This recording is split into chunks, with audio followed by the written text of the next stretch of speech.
नमस्कार, मैं सत्येंद्र आपका स्वागत करता हूं हमारे YouTube channel Dronacharya academy Kakadeo Kanpur. बच्चों, जैसा कि कल हमने छोटी सी एक ट्रिक जानी थी स्क्वायर रूट इनपरफेक्ट नंबर्स का निकालने का, तो आज भी हम थोड़ा सा एक पार्ट पढ़ते हैं नंबर सिस्टम का, पार्ट 1। 2-3 नंबर का आपको मैं इसमें थोड़ी सी चीज़ें बता दूंगा, तो वो देखिएगा। छोटी छोटी बातें हैं जो आप लोगों को, कई लोगों को पता होंगी, कई लोगों को नहीं पता होंगी, लेकिन आप देखिएगा बिल्कुल कुछ सेकंड में हम इन क्वेश्चंस का आंसर देंगे। ठीक है, तो आज बच्चों हम लोग जानते हैं नंबर सिस्टम में आप लोगों ने देखा होगा कि एक क्वेश्चन आपका इस तरीके से पूछा जाता है, रूट लगा होगा, कई बार रूट लगा होगा, जहां पर एक लिमिटेड टाइम तक, जैसे यहाँ पे कितनी बार रूट लगा है, 4 बार। यहाँ देखिए कितनी बार रूट लगा है, 5 बार। ठीक है, और यहाँ देखिए ये रूट तो लगा है, लेकिन ये जो टर्म्स हैं ये अनंत तक गए हुए हैं, इनफाइनाइट टाइम्स तक ये रिपीट हुए हैं। तो देखिए आपका 2 तरीके का क्वेश्चन बनता है जब आपका रूट मल्टीपल में चल रहा होता है। तो हम देखिए इनका आंसर कैसे निकालते हैं। आपको देखिए कुछ नहीं करना, आपको बस ये काम करना है कि जैसे इसका आंसर आपको निकालना है, तो जो नंबर आपका रिपीटेड हो वो नंबर आप लिख दीजिए। लिख दिया आपने 11। इसके बाद एक चीज देखिए, जब रूट होता है तो आप जानते हैं रूट का जो मतलब होता है वो क्या होता है आपका 1/2 होता है। पावर जब कन्वर्ट होती है तो इसको हम क्या लिखते हैं, रूट को कन्वर्ट करके पावर में 1/2 चला जाता है। तो आप देखिए यहाँ रूट कितनी बार लगा है, 4 बार। तो आपको ये याद रखना है कि 2 की पावर 4 देख लीजिए कितना होता है, 2 जितनी बार रूट लगा हो तो 2 की पावर 4 कितना होता है, 16। अब आपको क्या करना है कि यहाँ 11 में यहाँ पे ऐसे 16 नीचे लिख देना है और इससे एक कम 15 ऊपर लिख देना है, यानी इसका आंसर जो हो जाएगा वो हो जाएगा 11 की पावर 15/16। ये आपका इसका आंसर हो जाएगा। बात समझ में आ रही, नहीं आई समझ में तो एक बार और देखते हैं। देखिए दूसरा क्वेश्चन भी आपके सामने है। जैसे यहाँ 5 5 5 5 5 बार रिपीटेड रूट के अंदर, तो हमने सबसे पहले जो नंबर रिपीटेड हो वो लिख देते हैं। लिख दिया हमने। अब यहाँ पे मैंने कहा था स्क्वायर रूट लगा है, स्क्वायर रूट का मतलब आपका 2 1/2 होता है, तो उसको 2 करने का एक तरीका है, लॉजिक। अब आप देखिए कितनी बार लगा है, 1 2 3 4 5। यहाँ पावर चढ़ा देंगे हम कितनी, 5, और 2 की पावर 5 कितना होता है, 32। तो हमें अब करना क्या है, यहाँ पे लिख देना नीचे 32 और ऊपर आपका लिख देंगे इससे एक कम, जस्ट एक कम, यानी इसका जो आंसर होगा वो हो जाएगा 5 की पावर 31/32 आपका आंसर हो जाएगा। ठीक, अब आते हैं देखिए नेक्स्ट पर। नेक्स्ट में आपका रूट 7 रिपीटेड है लेकिन अनंत टाइम तक, यानी कि यहाँ पे लिमिटेशन नहीं दी गई कि 4 बार है 5 बार। तो ऐसे क्वेश्चन जब मल्टीपल में हो तो उसका आंसर हमेशा जो नंबर आपका रिपीटेड होगा वही होगा, यानी इसका आंसर हो जाएगा आपका पूरा पूरा कितना, 7। अगर यहाँ पे मान लेते हैं 12 root 12 root 12 root 12 infinite time तक लिखा होता तो आंसर हो जाता आपका उसका 12। अब आते हैं, देखिए ये तो थी मल्टीपल वाली सिचुएशन। अब आते हैं अगर प्लस माइनस की सिचुएशन हो और इनफाइनाइट टाइम टर्म्स तक आपका रिपीटिशन हो, जैसे यहाँ देखिए 56 है रूट में लेकिन प्लस लगा है और अनंत टाइम तक। तो देखिए आपको कुछ नहीं करना, जो नंबर आपका रिपीटेड हो, जैसे यहाँ 56 रिपीटेड है तो इसके ऐसे फैक्टर करिए जिनके बीच का डिफरेंस 1 हो। तो 56 के यानी 56 के फैक्टर होते हैं 7 8। अब इनके बीच का डिफरेंस आप देख रहे हैं कितना है, 1 है। अब आपका अगर प्लस का साइन चल रहा हो तो जो बड़ी वैल्यू होगी वो ऑलवेज आंसर होगा, यानी आपका आंसर यहाँ पे कितना हो जाएगा, 8 आपका आंसर हो जाएगा। इसी तरीके से अब आप देखिए यहाँ 72 plus root 72 plus root 72 infinite terms तक है। तो आपको कुछ नहीं करना, अभी मैंने बताया, मैंने कहा 72 लिखना है आपको और इसके आपको फैक्टर करने हैं। तो आप बताइए 72 के फैक्टर्स आप लोगों के मन में तुरंत आ गया होगा कि 8 और क्या हो जाएगा 9। और मैंने कहा साइन अगर प्लस का हो तो बड़ी वैल्यू आंसर होगी, अगर माइनस का हो तो छोटी वैल्यू। तो बड़ी वैल्यू यानी कि यहाँ पे क्या हो जाएगा 9, यही आपके सवाल का आंसर हो जाएगा। तो अब आप देखिए इसको ओरली आप लोग बता सकते हैं। आप बताइए 12 पे फैक्टर क्या होते हैं, 4 और 3। यहाँ पे साइन कैसा है, माइनस का। तो अब माइनस का साइन है तो आपको मैंने बताया कि तब कौन सी वैल्यू आंसर होगी, छोटी वैल्यू आंसर होगी। यहाँ पे छोटी वैल्यू क्या है, 3, यानी इस क्वेश्चन का जो आंसर होगा वो क्या हो जाएगा। अभी आपने देखा कि मल्टीपल का सीक्वेंस प्लस और माइनस का सीक्वेंस, लेकिन आपके दिमाग में एक बात और आ रही होगी कि अगर मान लेते हैं ऐसा नंबर लिखा हो कि आपका फैक्टर में डिफरेंस 1 ना हो, तब क्या करेंगे? तो उसके लिए आगे बताते हैं। देखिए बच्चों, अभी आपने जाना कि मल्टीपल में अनंत तक कैसे निकालते हैं, प्लस में अनंत तक कैसे निकालते हैं। लेकिन मैंने अभी बताया आपको कि जब नंबर लिखा हो उसके ऐसे दो फैक्टर जिनके बीच का डिफरेंस 1 हो। मान लेते हैं कि आपके सामने ऐसा आ जाए, कभी एग्जाम में आया हुआ है, आपका एसएससी सीजीएल में पूछा गया है, 10+2 में भी पूछा गया है। जैसे लिखा √17 प्लस √17 प्लस √17 ऐसे करके अनंत तक। अब आप एक बात सोचोगे कि सर ने तो बताया था कि 17 के फैक्टर, अब आप भी जानते हो कि इसके कोई फैक्टर नहीं होते क्योंकि ये कैसा नंबर है, प्राइम नंबर है। तो अब हम क्या करेंगे, हम एक ट्रिक का यूज करेंगे जो आपको, इसको अगर मैं बेसिक तरीके से करूंगा तो वो भी मैं बता दूंगा आपको कि कैसे बेसिक तरीका है, बट वो लेंदी है। तो आपको याद ये रखना है कि √4p + 1 ± 1 डिवाइडेड बाई 2, जहां p का मतलब है नंबर, यानी जो नंबर आपका रिपीटेड हो। तो आप इसका आंसर निकालोगे तो आप तुरंत डायरेक्ट लिखोगे 4p का मतलब 17 प्लस, अब इसके बाद आप सोचोगे कि यहाँ पे तो सर ने प्लस माइनस लगाया, तो याद ये रखना है कि अगर प्लस की सीरीज है ये, यानी प्लस प्लस लगाओ तो आपको यहाँ प्लस का साइन लेना है।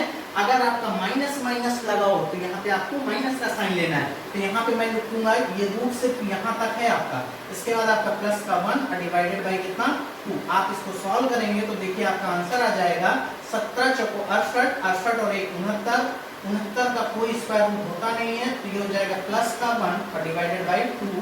यही आपका इस क्वेश्चन का क्या हो जाएगा, आंसर हो जाएगा। सेकंड देखते हैं, देखिए इसी तरीके से इसी कॉन्सेप्ट को यूज करते हुए देखिए यहाँ पे माइनस साइन लगा है, तो यहाँ पे इस फॉर्मूले में आप माइनस का साइन लेंगे। आप लिखेंगे यहाँ पे 4 और p की जगह आपका 23 और ये हो जाएगा प्लस 1 और माइनस का 1 और डिवाइडेड बाई आपका 2। सॉल्व करेंगे तो देखिए 23 का गुणा 4, सबको पता है कितना होता है 92, 23 को 92 होता है। ये इस सवाल का आंसर होगा। अब मुझे पता है कि आप लोगों ने यहाँ तक आज तक सबने कहीं ना कहीं पढ़ा होगा, लेकिन अब आपको एक मैं नई चीज बताने जा रहा हूँ। आपने अभी तक ऐसा क्वेश्चन रेयरली किसी किताब में या किसी बुक में आपने देखा होगा। तो अब मैं बताता हूँ आपको नेक्स्ट चीज। अगर इस टाइप का क्वेश्चन आपके एग्जाम में आ जाए, आया हुआ क्वेश्चन है आपका, लिखा हुआ है आपका, देखिए यहाँ पे √5 प्लस √5, तो आप यहाँ एक सीक्वेंस देख रहे हैं कि प्लस माइनस का सीक्वेंस चल रहा है। अभी तक आपने पढ़ा या तो प्लस प्लस प्लस का सीक्वेंस या तो माइनस माइनस माइनस का सीक्वेंस। अब आप देखिए यहाँ पे सीक्वेंस है प्लस माइनस और यहाँ पे सीक्वेंस है आपका minus plus minus plus minus plus. तो अब एक चीज इसके लिए याद रखना है आपको, ये कॉन्सेप्ट इसका भी बेसिक तरीका है, बट वो थोड़ा सा लॉन्ग वे हो जाएगा, हमें शॉर्ट वे में याद रखना है। तो देखिए इसके लिए फॉर्मूला है √4p - 3 + -1/2। आप देख रहे हैं यहाँ पे -3 है और यहाँ पे आपका प्लस का क्या था 1 था, तो बस यही चेंजेस है, बाकी सेम टू सेम वही फॉर्मूला है। तो अब आप यहाँ लगाते हैं इस फॉर्मूले को। अब आपको ये देखना है कि हमें यहाँ पे प्लस साइन है या माइनस। तो एक चीज याद रखिएगा, अगर सीरीज में आपका प्लस माइनस चल रहा इस तरीके से बढ़ रही है, तो हम पहला साइन जो आए, जो अगर पहला साइन प्लस आएगा तो यहाँ फॉर्मूले में हम पहला, अगर साइन प्लस है तो प्लस लेंगे, अगर माइनस प्लस सीरीज चल रही हो तो आपको यहाँ पे जो पहला साइन होगा वो लेना है आपको फॉर्मूले में। तो अब देखिए यहाँ पे हम फॉर्मूला लगाते हैं, हो जाएगा 4p का मतलब 5 और यहाँ हो जाएगा -3 और प्लस का 1/2। तो ये आ जाएगा 4 × 5 = 20, 20 में 3 या 17, यानी 17 प्लस √17 प्लस 1/2। ये आपका इस सवाल का आंसर हो गया।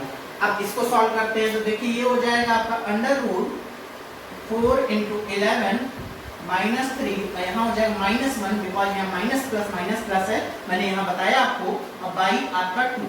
तो इसका आंसर हो जाएगा 11 × 4 = 44, 44 में से 3 गया 41, यानी रूट का 41 -1 और डिवाइडेड बाई 2। ये आपका इस सवाल का आंसर हो जाएगा।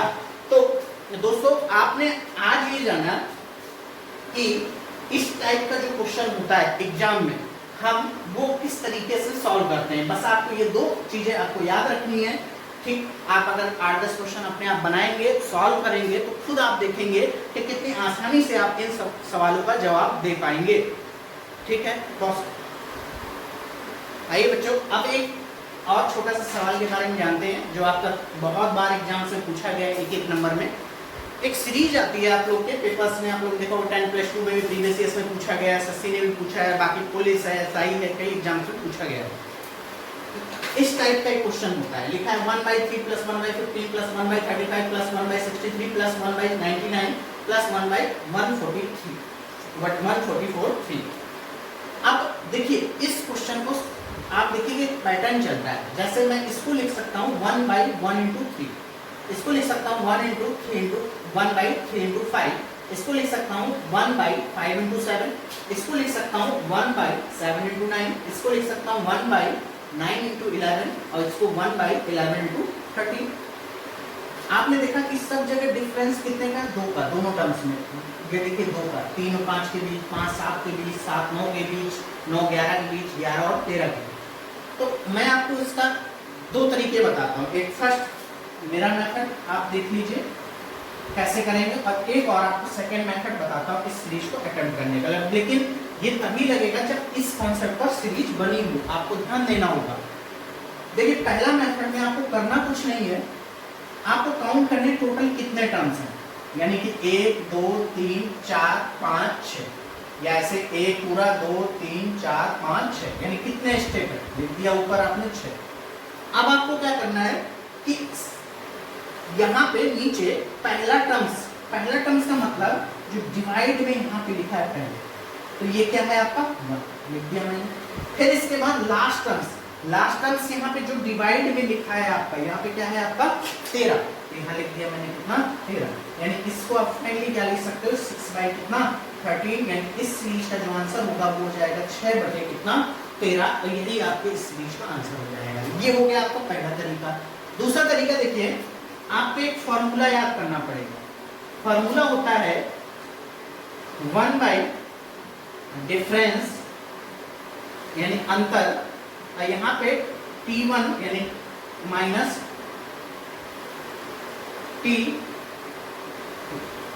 या T टर्म्स TL, यानी कि ये हो जाएगा प्रथम पद, ये हो जाएगा आपका प्रथम पद, और ये हो जाएगा आपका अंतिम। अब यहाँ पे मतलब समझिए, इसमें क्या करना है 1/डिफरेंस। 1/डिफरेंस का मतलब जो इन दोनों के बीच में अंतर चल रहा होता है। तो देखिए सब जगह कितने का अंतर चल रहा है, 2 का, तो ये हो जाएगा 1/2। और फर्स्ट टर्म्स का मतलब यहाँ पे है इससे पूरे से, यानी 1/1, तो यहाँ हो गया 1, और लास्ट टर्म्स का यहाँ पे मतलब है ये पूरा लेना है, यानी 1/13, तो ये हो गया 1/13। आप जब इसको सॉल्व करेंगे तो ये हो जाएगा आपका 1/2, और ये आ जाएगा माइनस करने पे 12/13, 1 में से 1/13 गया तो 13 में से 1 गया 12/13, ये काटोगे 6, तो आपका जो आंसर है वो आ जाएगा 6/13। यही आपके इस सवाल का क्या हो जाएगा, जवाब हो जाएगा। ठीक है, तो समझ में आ गया होगा। एक इसी तरीके का और एक क्वेश्चन करते हैं। तो दोस्तों देखिए एक और नया क्वेश्चन आपका सेम उसी पैटर्न का, लिखा है 1/6 + 1/12 ऐसे करके 1/110। इसको भी देखिए अपन ऐसे लिख सकते हैं 1/2 × 3, 1/3 × 4। आप देखिए सब जगह डिफरेंस कितने का है, 1 1 1 1 1 का सब जगह डिफरेंस है। तो पहला तरीका जो मैंने आपको बताया था बिल्कुल आसान सा, काउंट करने कितने टर्म्स, 1 2 3 4 5 6 7 8 9, यानी ऊपर आ गया 9, नीचे आपका देखिए यहाँ पे पहला टर्म्स 2, ये हो गया 2, अंतिम टर्म्स आप देखिए कितना है 11, तो यहाँ गया कितना 11, यानी इसका आंसर हो जाएगा 9/22। यही आपका इस क्वेश्चन का आंसर होगा। ये फर्स्ट तरीका। सेकंड तरीका आपका फॉर्मूला 1/डिफरेंस। तो आप बताइए डिफरेंस कितने का चल रहा है सब जगह, आप देख रहे हैं सब जगह 1 का डिफरेंस इनटू फर्स्ट टर्म्स यानी 1/2, ये हो गया 1/2 माइनस लास्ट टर्म्स मतलब 1/11 यानी 1/11। तो आपका जो एलसीएम होगा वो जाएगा 22 का, यहाँ आ जाएगा आपका 11 और यहाँ आ जाएगा आपका 2, 11 में 2 गया 9, 9/22। यही आपका इस सवाल का आंसर हो जाएगा। तो आप देखिए आप ये तरीका आपके लिए ज़्यादा बेटर है, आपको फॉर्मूला रटना नहीं पड़ेगा, याद नहीं करना पड़ेगा। तो आपको भी ये पसंद आया होगा। तो दोस्तों अगर वीडियो आपको पसंद आया हो तो लाइक करिए, चैनल को सब्सक्राइब करिए। ऐसे ही नए वीडियो आपको प्रतिदिन मिलते रहेंगे। और आप लोग कमेंट्स में करके बताइए आप लोग क्या पढ़ना चाहते हैं, कहाँ से स्टार्टिंग चाहते हैं। उसी टॉपिक को हम लोग नंबर वाइज, सीक्वेंस वाइज ले लेंगे और हम आगे बढ़ते चले जाएंगे। तो दोस्तों अगर आपको ये YouTube channel Dronacharya academy Kakadeo Kanpur का पसंद आया हो तो इसको लाइक एंड सब्सक्राइब जरूर करिए। आज मैंने बड़ी मेहनत से अपने जन्मदिन की दिन ये वीडियो आप लोगों के लिए बनाया है, तो लाइक तो इसमें मिलने ही चाहिए। धन्यवाद।